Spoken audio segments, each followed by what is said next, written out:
One advice that I give to women who feel the imposter syndrome is just get over it. Because if you start writing down everything you have done, trust me, you're going to inspire yourself.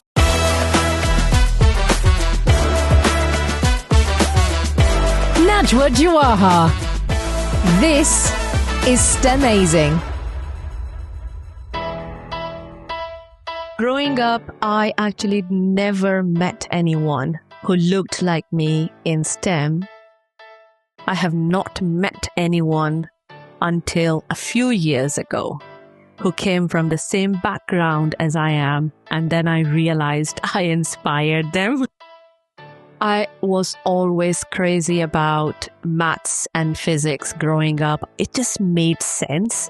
It was like thinking in a different language, but it was all logical. So early years, I didn't realize that it was engineering. So I sat down with my physics teacher when I was doing my A-levels, and he gave me a long list of careers. And funny enough, 99% of that list was different type of engineering. And I literally went through that list and I decide things based on what I don't like. And I used the method of elimination to say why I did not want to do anything. And then I did not have any excuses to reject structural engineering. That's why I'm a structural engineer. My mom's family has a lot of engineers. So her brothers, as a child, being in Pakistan where there's no health and safety rules, she's actually been to sites as well. So she knew exactly what I was talking about, but it was a bit difficult to convince my dad's side because they weren't well educated. So when I said I want to do engineering, there were a lot of concerns about, one, is she going to go into a world full of men sitting around these tables, talking to a lot of men, which is against the cultural norms? And then second was like, as a woman going into further education at university level, which was a very big question for a family which hasn't been through that process. So it was a bit difficult, but my mom was a massive support for me. So she was always there. She convinced everyone. My mom has been that backbone for me to say, you go and focus on all of this and I will deal with the family politics.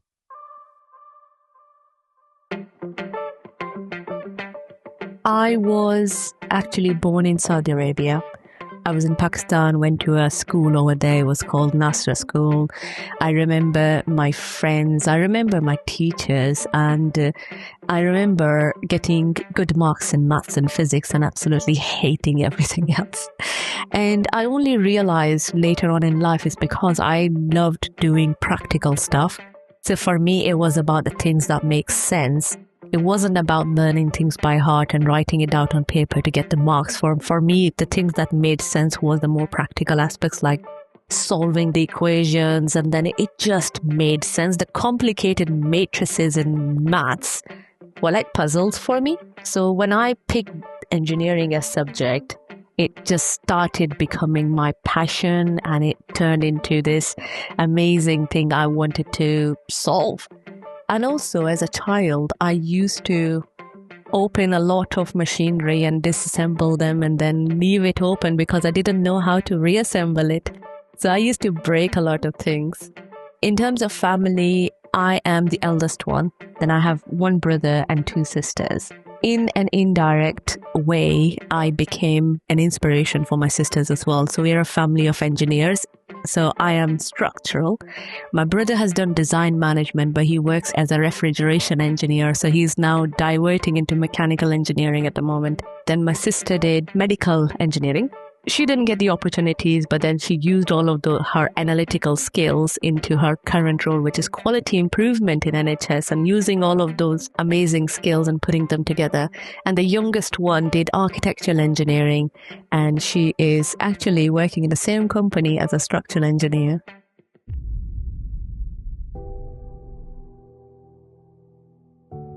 So all of us literally followed a pretty much same path because we all got that maths as a power from our mom.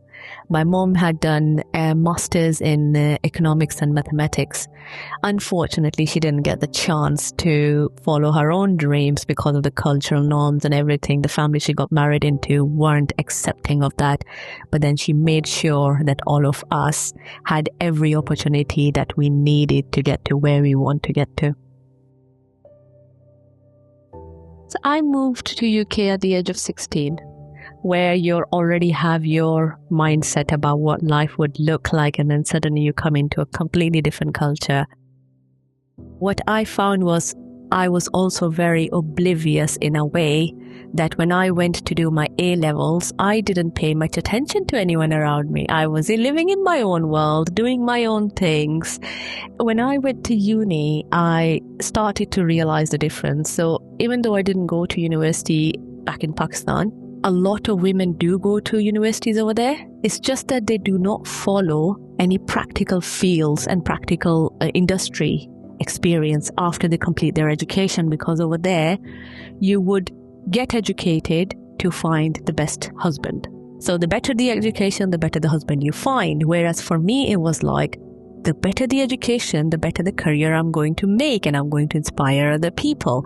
So that was the difference. And one thing that was shocking was there weren't enough women in engineering over here as much as you find over there. So for it was like the education system was the other way around. So we were 16 women out in a class of 160 over here. And I was like, why aren't women doing this? Like for me, being someone who's completely oblivious or blank and who minds their own business, I was like, surely women are better at education anyways. They get better marks at physics, they get better marks at maths in school. Why is it that by the time they get to university, they're not enough coming through into a practical field? So that was a very different thing for me.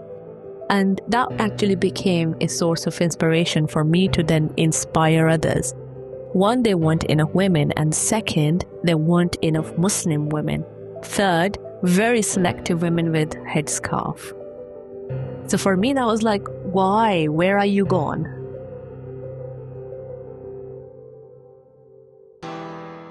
When I was in my second year of university, I went to do a secondment with Jacobs Engineering, and that was a very good experience for me because before that I knew is the bigger picture engineering. What I didn't know was what exactly about engineering do I like.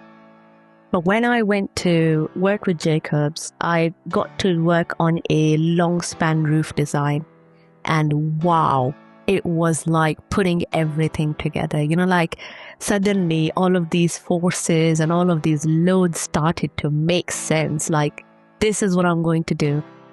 And after that, I went back to university and I said, I'm going to be a design engineer. I love the design part of it. It's not about the commercials. It's not about the contractual management. It's the design. It's the numbers. That makes sense.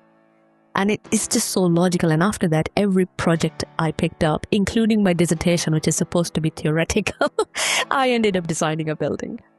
So where other people had 35 pages and a dissertation with selective number of words with a specific criteria, I had 2 A2 sheets with one structural design of a post-tension concrete tower, 600 meter high, with a massive tank at the top with molten salt in it. God knows why would you put molten salt 600 meters above the ground. I did that with 250 pages of calculation and I submitted it. I taught myself and I just went for it, and you know what? I actually won the undergrad category for that award for iStructE. That was actually one of my first awards. When I entered into the industry, I did start to see that differences in what I had as expectations from being a woman in engineering to what the reality was. I have to say that I was very, very lucky because I did get brilliant mentors and people who guided me through the experience, got me to learn as a young engineer what engineering actually means in reality. But it also made me realize that I always found myself being the only woman sat in a room full of men. And then it was often very difficult to raise your hands and say, I have an opinion. So it took some time to overcome that. I had to then push myself to say, Najwa, if you're in that meeting, you need to be able to open your mouth, to be able to put your idea forward. Otherwise, the point will go from one man to another, to another, to another, and the meeting will be over. At many points in my career, I felt that I needed to push myself a lot more harder than men at a similar level. I knew that I am a minority. I knew that I needed to prove myself. I had a lot of these things. I mean, having come from the background where your first question was, why are you going into engineering? So I wasn't just proving it to people in industry. I was proving it to myself, and I was proving it to my family that I am good enough and I'm the best in what I want to do. Which means I was having to prove constantly, go over and above to say, I can do it. This is what I can do it. And I'm probably the biggest critique or biggest enemy of myself, because I'm always saying, you didn't good enough job, when everyone else sometimes think it was a brilliant job. So I have always been very difficult with myself in that sense. And yes, many instances I had to step up, and I did feel that the men at the same level didn't have to prove themselves enough to get to the next step when I had to. I have felt isolated quite often, especially when you're the one working late, trying to do that over and above. And I've had certain instances when someone I wasn't expecting got promoted. They did half of what I thought I was doing. And then I was left feeling blank and confused and thinking, what did I do wrong? What is it that I'm not delivering? Is it because I am quiet at certain points? Is it because I come from a specific background? All of those questions do run in my head. I would say that is very common because I have met other women who feel exactly the same. And one advice that I give to women who feel the imposter syndrome or feel isolated is just get over it. Because to be very honest, if you start writing down everything you have done, trust me, you're going to inspire yourself. And you know what? I use that as a technique from time to time. When I feel like I am giving up, I literally look at the back. I have all of my certificates and awards behind me.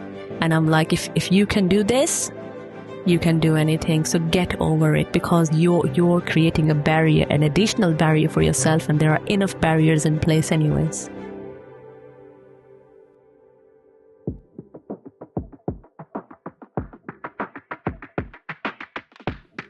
Mentoring is absolutely critical for me, for the reason that when I started in the industry, I couldn't see anyone like me.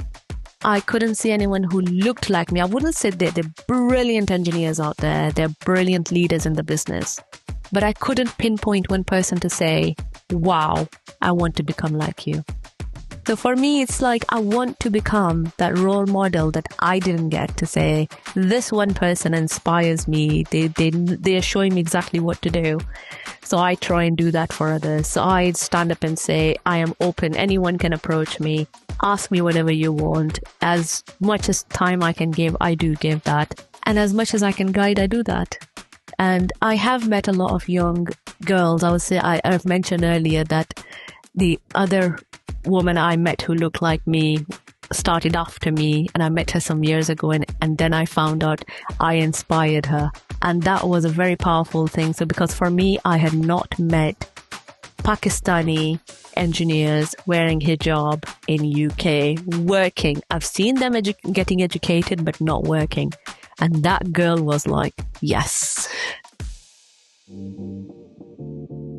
What excites me most about engineering is how fast it's changing. It's the AI coming into play, automation. The world is going to be completely different by the time this next generation is in this industry. what does the skill set for tomorrow look like with the technology and automation and everything in place, because you do need the basic engineering concepts, but you don't need to do those mundane, repetitive tasks anymore because the computers can do that. But what skill sets do you need? And then do it fast enough. So if you look at the timescales of the projects from 10 years ago, 4 or 5 years per building, now you do 4 or 5 buildings in the same period. So it's already so fast. So how fast is it going to be in the next 10 years? That's the exciting part. How do you modularize to make the simplest, clean buildings with the lowest carbon footprint possible? How do we tailor our skill set, our inspiration, so we are saving the planet and not pouring loads of concrete? I mean, as a structural engineer, I don't mind concrete, but how do I reduce the concrete so it's not harming the planet? It's a different way of thinking, and that's what gets me excited.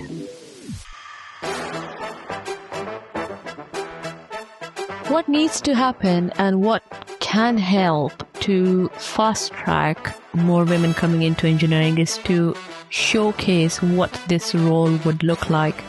And one thing I would say is be honest about what it looks like, because when I went into engineering, at no point I sat down or I realized or anyone told me that the role I will be doing is more than maths and physics. It's communication, it's politics, it's commercial, it's finances.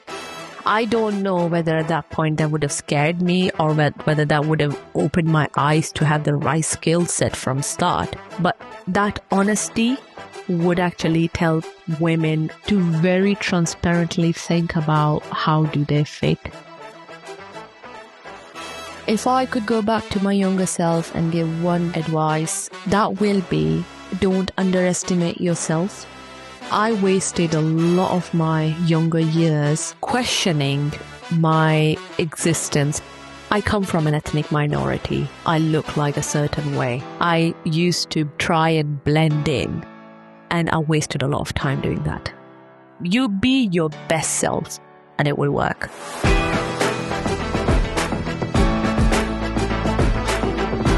For more information about the guest featured in this episode, head to stamazing.co.uk/podcast. And to join the inspiration and inclusion revolution, just visit stamazing.co.uk. With thanks to Alexandra Knight and our production team at What Goes On Media. This is Stamazing.